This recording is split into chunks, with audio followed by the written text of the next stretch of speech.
Welcome to iLecture Online. There are some additional tricks that will help us estimate square roots. What are some of those tricks? Well, take a look. Here we see that the square root of 16 equals 4. Well, when we multiply 4 times 4, we get 16, and the nth number, the last digit, is a 6. Well, for small numbers, that doesn't seem to make a lot of sense, but when we start working with bigger numbers, it does make sense. For example, 11 squared, well, we know that 1 times 1 is equal to 1, and that's the last digit here. So we take a look at the last digit here, and we take a look at the last digit there. If we square this, we should get that. If we square 2, we should get 4. If we square 3, we should get 9. If we square 4, we should get 16, and the last digit there is a 6. If we square 15, we should get 25.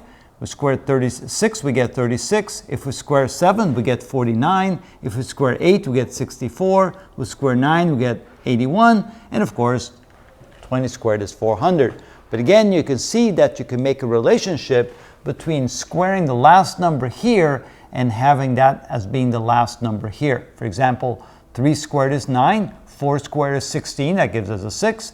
5 squared is 25, gives us a 5. 6 squared gives us a 36. 7 squared gives us a 49. And so always that last digit will equal the square of this number right here. And that helps us understand the relationship between the square root and its solution.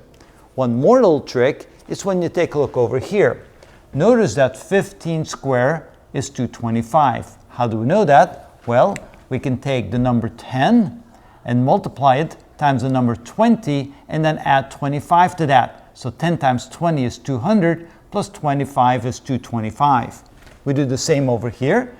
25 squared gives us 625. How do we know that? Because 20 multiplied times 30 gives us 600, and then we add 25 to that, we get 625. So in other words, we subtract 5, we add 5, and we multiply those two numbers together.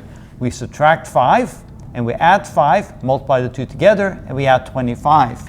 And so we can see the pattern.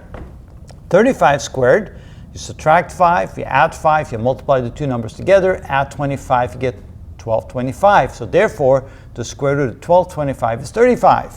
Same with 45 squared. 45 can be found by taking 40 times 50, subtract 5, add 5, multiply together, add 25, get 2025. That means the square root of 2025 gives you 45. So you can see there's all kinds of patterns that help us understand the square root of relatively small numbers without having to grab our calculator. We can estimate very quickly, we can see patterns, and it makes it easier to estimate what the square root is of a number.